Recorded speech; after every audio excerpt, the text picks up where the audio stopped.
This week, Donald Trump did a Fox News town hall hosted by Harrison Faulkner, and of course, it was just a women's town hall because Donald Trump is having very serious problems with women voters. So Fox News decided, let's bring in a bunch of women, let's have a woman host it, and allow Donald Trump to pander to these people for God knows how long. But at one point, Harrison Faulkner decided to ask Donald Trump about Kamala Harris recently playing his clip from Fox News this past weekend, where he suggested that he would use the military, not just the National Guard, but the actual army, to go after the people in this country that he calls the enemy within, which he said includes radical left lunatics and, of course, his political enemies. And rather than walking back the comments, which he was given the opportunity to do, instead, this happened.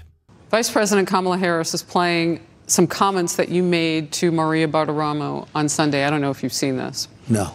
And they're using your words to say that you are not for crime and keeping particularly women safe in ads. I want to take a look at what you said and just tell me, let's watch it. If we have to. Yeah. We have two enemies. We have the outside enemy, and then we have the enemy from within. And the enemy from within, in my opinion, is more dangerous than China, Russia, and all these countries, because if you have a smart president, he can handle them pretty easily. But the thing that's tougher to handle are these lunatics that we have inside, like Adam Schiff. I call him the enemy from within. Mr. President, Kamala Harris has said you sounded unhinged and unchecked power is in our future. What do you say about that? I thought it was a nice presentation. I wasn't unhinged. You know what they are? They're a party of sound bites. Somebody asked me, can they be brought together? You know, I never thought, really, I wasn't thinking like they could, because they're very, very different. And it is the enemy from within, and they're very dangerous. They're Marxists and communists and fascists, and they're sick. I use a guy like Adam Schiff because they made up the Russia hoax. It took 2 years to solve the problem. Absolutely nothing was done wrong, et cetera, et cetera. They're dangerous for our country. We have China, we have Russia, we have all these countries. If you have a smart president, they can all be handled. The more difficult are, the Pelosi's, these people, they're so sick. And they're so evil. If they would spend their time trying to make America great again, it would be so easy to make this country great. But when I heard about that, they were saying I was like threatening. I'm not threatening anybody. They're the ones doing the threatening. They do phony investigations. I've been investigated more than Alphonse Capone. He was the greatest gangster. No, it's true. No, but think of it. It's called weaponization of government. It's a terrible thing. Again, Faulkner was giving him the opportunity to tell the world, to tell the room, to just tell her that no, of course I'm not going to use the military to go after people on our own soil. That would be crazy. And he couldn't do it. He didn't deny it. He started off by saying it was a nice presentation. He defended his own comments about going after people in this country simply because he doesn't like them, or because they disagree with him, or because they've criticized him at some point in their lives. This is who he is, and this is what he will do. He is telling us. He's doubling down on it. And the worst part is that thanks to, of course, Project 2025, we know that he will be surrounded in that White House by people who will not tell him no. If he gives the order, let's have the military go take out these protesters. Let's have the military go to CBS because I'm so mad about them. Let's have them go to ABC because I'm so mad about that debate. Not a single person in his next administration, should he get to that point, will say, hey man, that's probably a bad idea.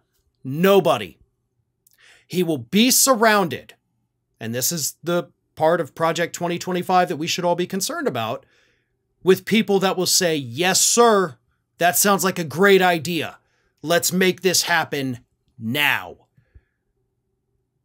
He was given the chance to take back those comments, to clarify them, to say he didn't mean what he said he meant, he wouldn't do it. Because this is what he will do. Not what he wants to do, not what he could do, but what he will do. And I want you to understand the difference in those words. This is something he is promising, not something he is theorizing, something he will do if he gets the power. Another point I have to make about this Fox News town hall, of course, is the fact that this was not packed with just random women from the state of Georgia. It was packed with women who are already Trump supporters. Many of them were actually wearing pro-Trump attire in the audience. And to make it even funnier and more deceptive, of course, according to CNN, Fox News actually edited out large portions of the Q&A part to show that these women, or to pretend that these women, I should say, were nonpartisan, even though most of them, during their question part, admitted, "I voted for you." Fox cut that part out. And CNN knows this because they had reporters there who recorded the audio of the entire event. Here's an example. A woman named Alicia stood up and said this: "I want to thank you for coming to a room full of women the current administration would consider domestic terrorists. I proudly cast my vote for you today. I hope they count it." That was in the CNN audio recording of the entire event. That was not in the final product because Fox cut it out. Because they didn't want people to know that this was a room packed full of Trump supporters. They wanted it to seem like these were independents, moderates, who came to love Donald Trump by the end of it as he promised to go after his political enemies. The whole thing was a sham from the start. This is exactly, by the way, what Trump and his people have been accusing the Democrats of doing, and other media outlets of doing. Trump has said repeatedly this week that CBS edited Kamala Harris's 60 Minutes interview. Oh, they've edited her other interviews to make her sound better, and he's called for them to have their licenses pulled for doing that. And here we have, CNN has the hard evidence to prove that Fox News did it. And of course, Trump's not going to say anything about that because they did it to make him look better. What I've been warning you all about for a long time is 1 degree away from becoming true. Trump made it clear he's getting revenge if he's ever back in office with his Truth Social post. All in response to the 2020 election fraud that never happened. It's the latest example of his dangerous dictator mindset as he sets the stage for a future where public dissent is not met with debate, but with prison sentences. And of course, barely any right-wing outlets are even covering this. And if they are, it's Ben Shapiro reporting on the governor of North Dakota backing Trump, while the independent Mother Jones is calling it what it is, Project 2025's plan to suppress the vote. As you can clearly see, Trump uses fear and division to rally his base, undermine trust in institutions, and erode democracy altogether. It cannot survive on blind loyalty and echo chambers. Democracy needs independent thought and civil discourse. And I believe that's what Ground News is all about, which is why I'm partnering with them on this video. They're an app and website that actively combats authoritarianism by gathering the world's news in one place and exposing each outlet's biases. This gives us a clear picture of where our information is coming from and any potential agenda behind it. So I highly recommend checking out more gaps in coverage on Trump and even Harris for the rest of their campaign here. Avoid being manipulated by agendas you're not aware of. Go to ground.news/ROF or scan my QR code to learn more. My viewers save a massive 40% on the same Vantage plan I use for unlimited access to all their features. Plus, by subscribing, you'd be directly supporting 2 independent news sources, Ground News and Ring of Fire.